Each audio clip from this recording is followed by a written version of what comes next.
देख रहे हैं निशानेबाज और मैं हूं आपके साथ रिया। ऑनलाइन गेमिंग पर सरकार के प्रतिबंध लगाए जाने के बाद महादेव सट्टा ऐप के सरगनाओं में खलबली मची हुई है।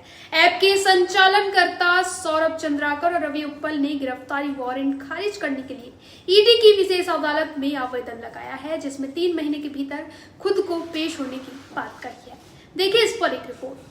मामले में ईडी कोर्ट में अगली सुनवाई 3 नवंबर को होगी। वहीं ईडी के वकील सौरभ पांडे ने बताया कि महादेव ऑनलाइन सट्टा ऐप के आरोपी सौरभ चंद्राकर और रवि उप्पल बीते दिनों कोर्ट में पेश नहीं हुए थे।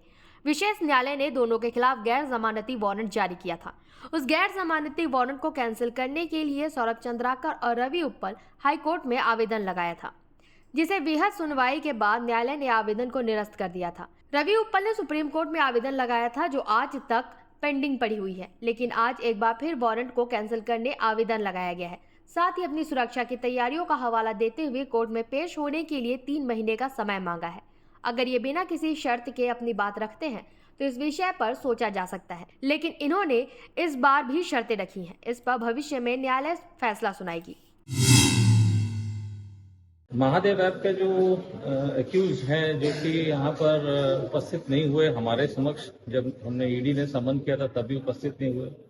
माननीय न्यायालय पे हमने फिर गुजारिश किया कि इनके खिलाफ गैर जमानती वारंट जारी किया जाए। तो इनको गैर जमानती वारंट माननीय न्यायालय ने जारी किया था, विशेष न्यायालय ने जारी किया था। उस गैर जमानती वारंट को कैंसिल करने के लिए एक पहले एप्लीकेशन सौरभ चंद्राकर और रवि उप्पल दोनों के द्वारा लगाई गई थी हाई कोर्ट में, जिसमें कि वृहद सुनवाई के पश्चात उनके उस आवेदन पत्र को निरस्त कर दिया गया था। और रवि उप्पल ने उसके खिलाफ सुप्रीम कोर्ट में याचिका लगाई है, जो भी आज दिनांक तक पेंडिंग है।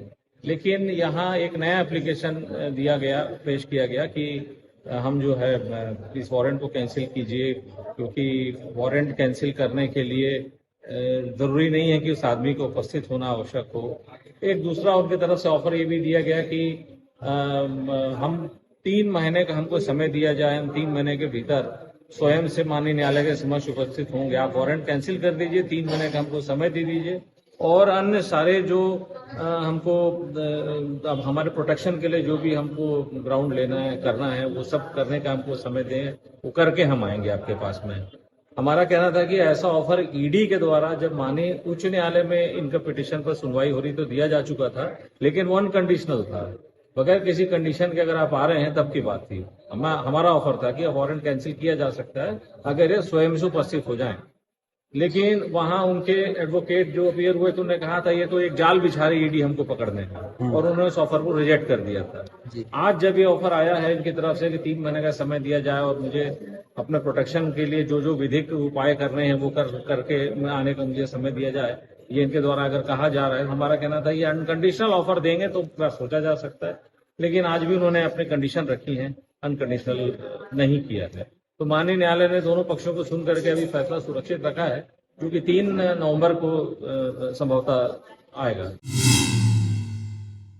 ऐसी तमाम खबरों से अपडेट रहने के लिए देखते रहिए निशानेबाज।